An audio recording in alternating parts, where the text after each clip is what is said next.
Một người không chỉ cho mẹ chồng ăn bánh bao tẩm thuốc sổ, mà còn cố chia rẽ tình cảm mẹ con họ. Chỉ vì kiếp trước, gia đình 4 người này khiến anh ấy khổ sở đủ đường. Sống lại một đời, anh quyết trước khi xuống quê sẽ trút giận cho Hà. Lúc này, mẹ con bị kích động đang cãi nhau ầm ĩ. Hôm qua con khó khăn lắm mới đồng ý đăng ký kết hôn, hôm nay mẹ lại bệnh vào viện. Có trùng hợp quá không vậy? Tiểu Động Quốc, ý con là sao? Con nghi mẹ giả bệnh hả? Nếu không phải con xen vào. Thành Nhiễm sao biết mấy lời đó? Nghe con trai trách mắng mình. Trương Quế Lan bật khóc ngay tức thì. Thấy vậy, Tiểu Động Quốc thở dài, ngồi xuống dọn dẹp mớ hỗn độn. Sáng hôm sau, Tiểu Động Quốc lập tức tìm gặp Tô Thành Nhiễm. Thành Nhiễm, lát nữa anh đi đón mẹ anh xuất viện. Khi mẹ về, em xin lỗi mẹ một câu, rồi hôm nay chúng ta đi đăng ký luôn. Sau này anh sẽ từ từ bù đắp cho em. Còn mẹ con Thẩm Vân Phương thì sao? Tiểu Quân còn nhỏ quá. Công việc của Vân Phương cũng chưa chia được nhà. Tạm thời phải để em chịu thiệt một thời gian. Nghe câu trả lời y như kiếp trước, Tô Thành Nhiễm chẳng bất ngờ gì, chỉ khẽ vẫy tay nhàn nhạt. Tiêu Động Quốc thấy cậu bình thản, nghĩ cậu ngầm đồng ý với đề nghị. Mặt lộ vẻ mừng rỡ không giấu nổi. Đợi Tiêu Động Quốc đi khỏi, Thẩm Vân Phương nãy giờ trốn sau cửa cũng bước ra. Thành Nhiễm, thật xin lỗi em. Chị vốn định dọn ra ngoài, nhưng Động Quốc không chịu. Đợi chị xin được việc của em, chia được nhà, chị sẽ anh ấy. À đúng rồi, em nhớ dọn nhà chút nhé. Chị đi làm không kịp. Lát mẹ chồng xuất viện về, thấy nhà bừa bộn, lại có lên mất tôi. Bộ mặt đắc ý này.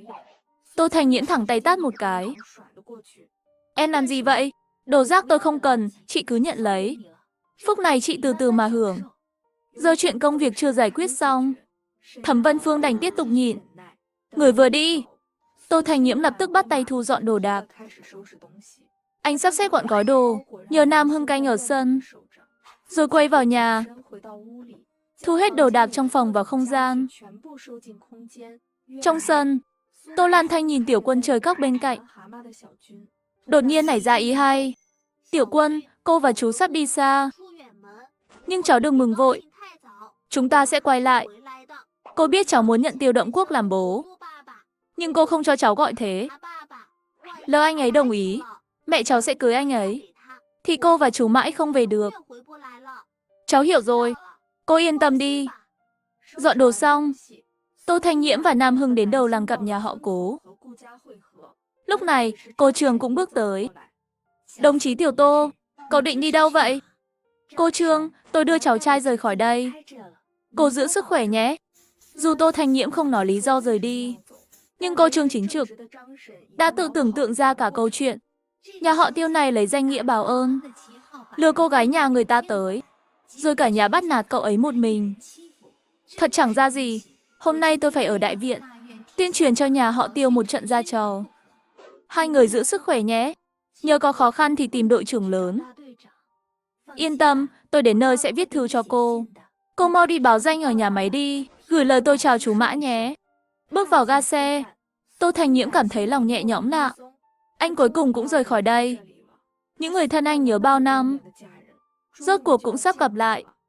Hồi trước, Thẩm Vân Phương đến nhà máy, biết trưởng đã về, lòng mừng khấp khởi. Chưa tan làm, chị chạy thẳng về nhà họ Tiêu. Nhưng có gọi thế nào, Tô Thành Nhiễm cũng chẳng đáp. Cô của con đâu rồi? Người xấu đó đi rồi. Đi rồi, đi đâu? Con nói bao giờ về không? Không biết, cô ấy mang nhiều đồ đi. Con sợ cô đánh con nên không dám hỏi. Thẩm Vân Phương lòng thót lại, đột nhiên nhớ ra sáng nay hành động lạ của Tô Thành Nhiễm. Vội chạy vào phòng cậu, đẩy cửa bước vào. Phòng trống không? Ngay cả cái chiếu cũng chẳng còn. Bên kia, Tiêu Động Quốc đang nhẹ nhàng dỗ Trương Quế Lan. Thành Nhiễm ngoài hơi kiêu một chút, tính hơi nóng tí. Còn lại thì chẳng chê được đâu. Đợi chúng con cưới, cậu ấy chắc chắn sẽ hiếu thảo với mẹ.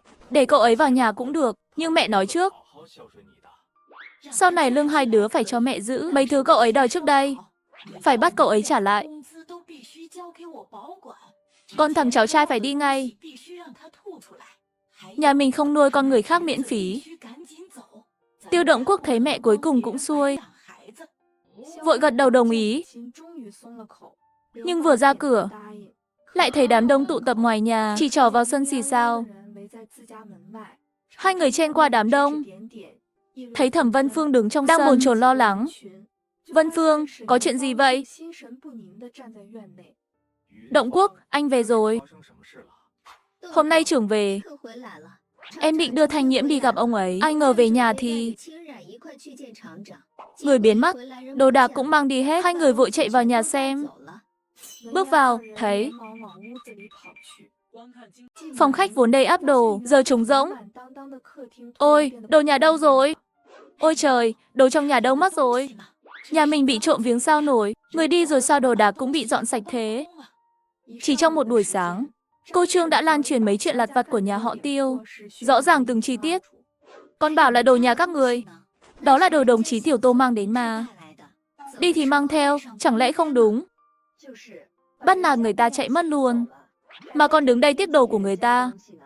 Thật chẳng biết xấu hổ chút nào. Nghe vậy, Trương Quế Lan tức đến nhảy dựng lên, còn Tiêu Động Quốc đứng bên, chẳng có chút tâm trí nào để cãi lại. Thanh Nhiễm rốt cuộc muốn gì đây? Không muốn nhường công việc, hay không muốn cưới anh? Không được, anh phải tìm cậu ấy hỏi cho ra lẽ. Sau đó, Tiêu Động Quốc và Thẩm Vân Phương đến dưới ký túc xá nhà máy. Gọi mãi mà chẳng thấy Tô Thanh Nhiễm ra. Thấy tình cảnh này, hai người chạy thẳng đến văn phòng trưởng. Hai người giữa trưa chạy đến đây làm gì? Chú Mã, sáng nay Tô Thanh Nhiễm có đến báo danh không? Đúng vậy, chú Mã, công việc của Tô Thanh Nhiễm, cậu ấy đã hứa nhượng cho tôi. Hóa ra các người nhắm đến việc của cậu ấy. Cậu ấy có đến gặp tôi thật, nhưng cậu ấy từ bỏ công việc đã thi đậu. Giờ cậu ấy không còn ở nhà máy cơ khí nữa. Từ bỏ, không thể nào. Cậu ấy rõ ràng hứa sẽ nhượng việc cho tôi mà. Nhượng gì chứ? Coi văn phòng tôi là chợ à? Ai muốn đến là đến được sao? Cô tốt nghiệp cấp 3, hay biết ngoại ngữ? Cô tự tin từ đâu ra mà nghĩ mình làm được việc này? Dù cậu ấy không nhận cũng chẳng đến lượt cô. Thẩm Vân Phương mặt tái mét, vội nhìn Tiêu Động Quốc như cầu cứu. Nhưng thấy anh ta ngẩn ngơ thất thần. Chưa kịp để Tiêu Động Quốc nói gì, chú Mã nổi giận quát, Tiểu Động Quang, cậu tưởng mình là sinh viên đại học thì muốn làm gì cũng được. Cậu lớp trưởng hay tôi là lớp trưởng? Người phụ nữ trước đây làm việc cực nhọc cả tuần, chỉ để có được công việc trong tay anh ấy. Nhưng đúng lúc công việc sắp được bàn giao, anh ấy lại dọn sạch cả nhà, rồi biến mất luôn. Biết mình bị lừa, cô ấy lập tức tìm đến trưởng. Chú Mã, dù cháu học vấn không cao, nhưng cháu rất chăm chỉ. Xin chú cho cháu một cơ hội thử xem. Hừ, cô đùa với tôi à? Nói thật với cô nhé, công việc này tôi đã giao cho đồng chí đứng thứ 2 trong kỳ thi. Cô đừng mơ mộng nữa. Lời vừa dứt, Cố Tiểu Huệ vừa ăn xong ở căng tin cũng vội chạy về. Ồ, đây chẳng phải anh Tiêu sao? Mới đuổi vị hôn thê chạy mất, giờ đã dẫn cô khác đến đòi việc của cậu ấy. Thật là tình sâu nghĩa nặng quá. Thôi được rồi, đồng chí Cố cũng đã đến rồi. Hai người nếu không có việc thì về làm việc đi. Thấy việc ở xưởng không làm nổi thì nghỉ luôn cho sớm. Nghe vậy, Thẩm Vân Phương mặt mếu máo chạy mất. Còn Tiêu Động Quốc bên cạnh vẫn không cam lòng hỏi Cố Tiểu Huệ muốn dò la tung tích của Tô Thanh Nhiễm. Anh Tiêu, đồng chí ấy đã rời Ninh Thành rồi. Cậu ấy nhờ tôi nhắn anh, chuyện hôn sự của hai người chấm dứt. Từ nay đường ai nấy đi. Hả? Cậu ấy thật sự đi rồi sao? Xem ra cậu ấy đúng là không chấp nhận nổi Thẩm Vân Phương và Tiểu Quân. Tiêu Động Quốc thất thểu về nhà. Thấy Trương Quế Lan vẫn gào khóc, nhìn mấy món đồ bị mang đi, lòng tức giận bùng lên. Đừng gào nữa, con đã bảo mẹ rồi. Thanh Nhiễm mang đi toàn đồ cậu ấy mua. Nếu không phải mẹ cố ngăn không cho tụi con đăng ký, cậu ấy có đi không? Ý con là mẹ đuổi cậu ta đi.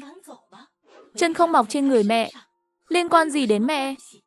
Mẹ, con không có ý đó. Chỉ là nếu Thanh Nhiễm gặp chuyện, con không biết ăn nói sao với giáo sư Tô. Nhìn Thẩm Vân Phương bên cạnh, thấy Tiêu Động Quốc vẫn lo cho Tô Thanh Nhiễm. Chị ta sợ hãi trong lòng. Công việc chắc chắn không còn, thì tôi phải giữ chặt Tiêu Động Quốc mới được. Động Quốc, đúng là cậu ấy tự muốn đi. Không liên quan đến anh, thầy sẽ hiểu cho anh thôi.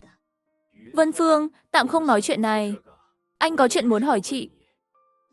Anh hỏi đi. Sáng nay sau khi anh đi, chị có nói gì với Thanh Nhiễm không? Anh hỏi gì chứ, tôi chẳng nói gì. Cậu ấy còn tát tôi một cái nữa.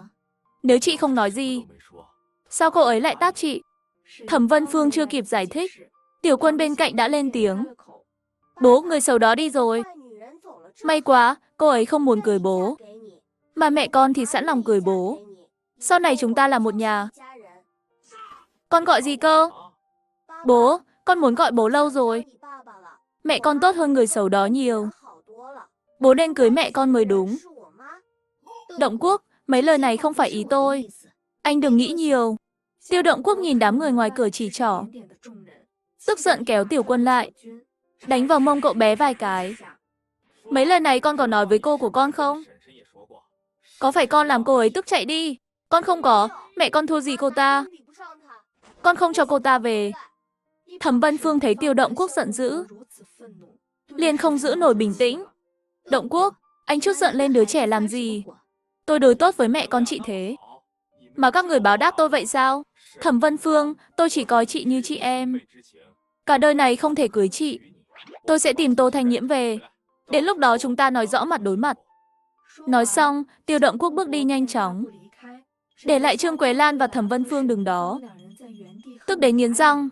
Còn ở phía bên kia, lúc này Tô Thanh Nhiễm đã đến công xã Thắng Lợi thuận lợi. Hồi trước, hai người nhà họ Cố đến công xã Thắng Lợi. Nhanh chóng lên, chiếc xe kéo đi đại đội hướng Dương Sơn. Nhưng đi nửa đường thì dừng lại. Đây là đâu, nhà cửa cũng chẳng thấy. Đến nơi rồi sao? Ha ha, chưa đến đâu. Đi đại đội hướng Dương Sơn còn phải qua đoạn đường núi.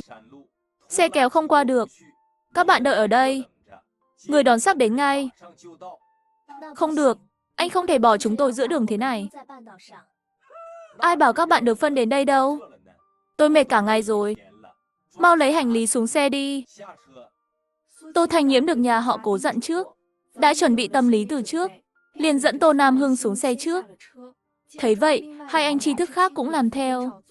Còn một cô trí thức khác thì rất với hành động của Tô Thanh Nhiễm. Hành lý vừa được dỡ xuống, đồng chí công xã vội khởi động xe kéo, chạy mất dạng trong tích tắc. Bốn người lớn một trẻ ngơ ngác nhìn nhau trong bụi mù. Chào đồng chí, tôi là Trần Vệ Quốc. Đây là Từ Kiều. Đây là Tôn Hạo. Ba chúng tôi là bạn học. Chào mọi người, tôi là Tô Thanh Nhiễm. Đây là cháu trai tôi, Tô Nam Hưng. Ba người nghe vậy đều thoáng ngạc nhiên trong mắt, nhưng nhanh chóng bị hoàn cảnh thê thảm trước mặt làm lu mờ. Ba người đang than thở thì một tiếng chuông leng keng vang lên từ phía sau. Để bé ngồi xe, mấy bạn đi bộ theo xe. Rõ ràng còn chỗ mà. Sao không cho ngồi? Bạn muốn con bò của tôi mệt chết à? Đang nói thì một tiếng chuông xe đạp bỗng vang lên từ phía trước. Tô Thanh Nhiễm vừa sắp xếp cho Nam Hưng ngồi xe bò, ngẩng lên thì đứng sững tại chỗ. Nhìn cảnh tượng thú vị, chẳng phải hôm nay cưới sao? Sao người lại ở đây? Chẳng lẽ tôi bị anh ấy ghét rồi? Đúng lúc bốn người ngơ ngác nhìn nhau, không biết có nên chào hỏi không. Từ Kiều bước lên phía trước. Đồng chí, các anh đến đón chúng tôi đúng không? May quá, 4 xe, mỗi người một chiếc. Nói rồi định ngồi lên yên sau xe của Cố Tiêu. Cố Tiêu đạp xe trượt lên, tránh một cách hoàn hảo. Chú bò, đưa hành lý cho chúng tôi. Để họ ngồi xe bò. Đợi mọi người sắp xếp xong xuôi, xe bò bắt đầu lăn bánh. Cố Tiêu và mọi người đạp xe thong thả theo sau. Anh Tiêu, cô gái đó giả vờ không quen chúng ta. Không chỉ không quen chúng ta, mà còn dám lừa cả anh Tiêu. Còn báo hôm nay cưới. Quá đáng thật. Ngốc à, cậu muốn cô ấy nói với người khác là quen chúng ta ở chợ đen, hay muốn cô ấy kể hết chuyện làm ăn ở chợ đen? Cô ấy giả vờ không quen chúng ta, thì chúng ta cũng giả vờ không quen cô ấy. Không biết qua bao lâu, mọi người cuối cùng cũng đến đại đội hướng Dương Sơn. Dưới ánh hoàng hôn, đại đội trưởng dẫn vài dân làng đứng đợi ở cổng làng. Điểm trí thức giờ không đủ chỗ, phải đợi qua vụ thu hoạch mới mở rộng. Mọi người tạm ở nhờ nhà vài hộ dân này. Ngoài ra, đại đội chúng tôi nghèo, tạm thời mỗi người được hỗ trợ 10 cân bột ngô, 10 cân bột cám và 10 cân gạo lứt. Thôi, mọi người về sắp xếp đi. Mai sáng sớm ra đồng thu hoạch. Nói xong, ông nhìn sang Tô Thanh Nhiễm đang dẫn theo đứa trẻ. Tô Chí Thanh, cậu dẫn theo trẻ con không tiện. Tạm thời ở nhà tôi nhé. Tô Thanh Nhiễm biết ông là anh họ xa của Cố Tiểu Huệ, đặc biệt sắp xếp để chăm sóc anh và Nam Hưng. nên ông phân họ về nhà mình. Anh gật đầu cảm kích. Thằng nhóc kia còn đứng đó làm gì? Mau mang hành lý của Tô Chí Thanh về nhà mình đi. Ba người nghe xong, đột nhiên ngẩn ra. Duyên phận sao mà kỳ diệu thế không biết. Người phụ nữ trước đây khi xuống quê đã phát hiện ra một cảnh lạ lùng. Rõ ràng vài ngày trước cả hai còn ở thành phố xa hàng ngàn dặm. Nhưng hôm nay lại cùng lúc xuất hiện ở đây. Điều khiến người ta ngạc nhiên hơn nữa, chỗ ở của cô Tri Thức xuống quê lại chính là nhà anh ấy. Đồng chí Phù, căn phòng này vốn là của con gái tôi. Giờ nó lên thành phố học cấp 3. Bình thường không về. Cậu tạm ở đây nhé, còn đứa nhỏ. Ở cùng nhà với con trai tôi được không? Như vậy có làm phiền anh ấy quá không? Không phiền đâu, em chịu không nhóc con. Đến giờ cơm, đại đội trưởng và cố thẩm rất nhiệt tình giới thiệu tình hình nơi đây. Đại đội chúng tôi điều kiện kém. Trước khi hai người đến, bố của Tiểu Huệ đã dặn tôi kỹ lắm. Chỗ nào giúp được, chúng tôi chắc chắn sẽ giúp. Có khó khăn gì, cứ thoải mái nói nhé.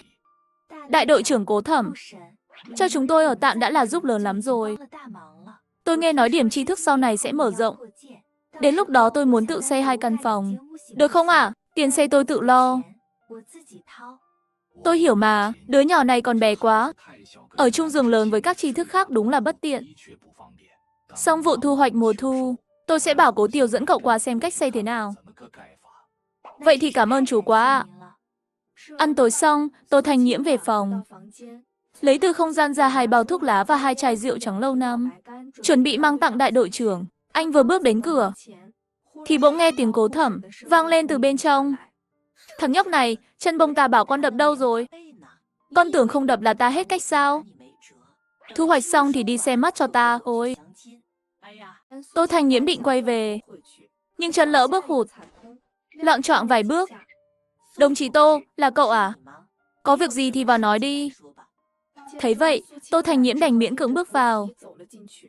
Đại đội trưởng cố thẩm, đây là chút đồ tôi mang từ thành phố. Tôi và Nam Hưng còn làm phiền mọi người một thời gian. Thật ngại quá. Chỗ ở cho tri thức là đại đội sắp xếp chung. Có gì mà ngại chứ? Mà sao cậu mang nhiều đồ quý thế này? Mau cất đi. Mấy thứ này tôi cố ý mang cho mọi người. Mang về tôi cũng chẳng dùng. Sau một hồi giằng co, Tô Thành Nhiễm cuối cùng cũng để lại được quà. Tặng quà xong xuôi, Tô Thành Nhiễm vội chạy ra ngoài. Lúc này, đại đội trưởng đang vui vẻ ngắm nghía thuốc và rượu trên bàn. Đồng chí Tô này đúng là khéo léo. Bao năm nay, biết bao trí thức đến rồi đi. Toàn chúng ta bỏ đồ ra hỗ trợ. Đây là lần đầu có người mang đồ đến. À, cậu này nhìn thì tốt đấy. Nhưng tay chân mảnh khảnh thế. Ra đồng làm việc được không đây? Đúng là vấn đề đấy. Không chỉ cậu ta hôm nay, 3 người kia tôi thấy cũng khó. Thôi thì đi xem vậy. Tôi lại thấy cậu ấy không sao đâu. Không tin thì cứ chờ xem. Sao con còn ở đây? Không mau dẫn đứa nhỏ đi ngủ đi. Đứa nhỏ tôi dẫn, mà qua lại chẳng có phần tôi. Tôi biết kêu ai đây. Dù có chút ý kiến, anh vẫn ngoan ngoãn bước đến cửa phòng phía tây. Nghe tiếng cố Tiêu gọi, Tô Thành Nhiễm dẫn Nam Hưng ra cửa. Còn đưa thêm một gói kẹo sữa. Tối rồi còn cho trẻ ăn kẹo à? Cái này cho anh, thời gian này nhờ đồng chí Cố vất vả rồi. Cố Tiêu nhận gói kẹo sữa, đột nhiên cảm thấy mình chẳng còn giận nữa.